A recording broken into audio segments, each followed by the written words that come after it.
سلامونه درنو لیدونکو، ستړي مه شئ. یوه ډېره عبرتناکه کیسه در سره شریکوم. هیله ده چې ویډیو تر پایه وګورئ. یوې ښځې به هره ورځ د خپلې کورنۍ د اړتیا وړ ډوډۍ ترڅنګ یوه ډوډۍ زیاته هم پخوله چې لارویان او غریبان یې واخلي. ډوډۍ به یې د کور د ور په یوه څنډه کې کېښوده چې کوم فقیر او غریب راشي او له ځان سره یې واخلي. هره ورځ به فقیر او غریب په لاره تېرېده او هغه ډوډۍ به یې له ځان سره اخیسته، خو له هېچا به یې مننه نه کوله.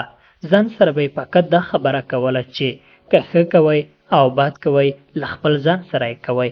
دا فقیر به هره ورځ راتله، دروازې له څنډې نه به یې ډوډۍ اخیسته. هغې ښځې سوچ وکړ چې هغه فقیر خو بیخي په ښو نه پوهېږي. نو یوه ورځ یې هم ونه ویل چې له تا مننه. نو له ځان سره یې سوچ وکړ چې څه طریقه له دې فقیر څخه ځان خلاص کړي. یوه ورځ یې داسې کار وکړ چې ډوډۍ یې په زهرو ککړه کړله. کله یې چې ډوډۍ پخه کړه نو د دروازې په څنډه کې کېښوده. خو کله یې چې کېښوده د ښځې لاسونه په رپېدو شول او له ځان سره یې وویل چې دا خو زه ښه نه کوم. بېرته یې د زهرو ککړه ډوډۍ راواخیسته او په تناره کې یې واچوله، په اور یې وسوځوله. بیا یې وویل چې راځه یوه بله ډوډۍ پخه کړم او دروازې په څنډه یې کېږدم تر څو فقیر راشي او ډوډۍ واخلي. همداسې وکړ او فقیر راغی، ډوډۍ یې له ځان سره واخیسته او روان شو. خو تلو تلو کې یې دا جمله بیا تکرار کړه چې که ښه او بد کوئ له خپل ځان سره یې کوئ. دې ښځې به چې هر وخت ډوډۍ پخوله خپل زوی ته به یې دعا کوله. زوی یې د کلونو راهیسې د کار په تاکل کې له کوره تللی و، خو هېڅ خط او خبر یې نه راته. مور یې هر وخت دا دعا کوله چې زوی یې بېرته راشي. کومه ورځ چې دې ښځې په ډوډۍ کې زهر اچولی و او بیا هماغه ډوډۍ یې بېرته په تنور کې وسوځوله، په هماغه ماښام د کور دروازه وټکېده.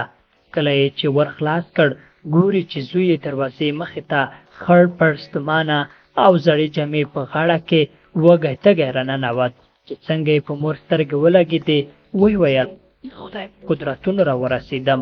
مور ته یې وویل د کور نه لرې په وچه دښته کې ډېر ستړی ستومانه وږی تږی شوی وم، خو مې کار نه کوه او بیخي د خوځېدو نه وم. په دې وخت کې مې یو غریب فقیر ولیده چې په لاره تېرېده.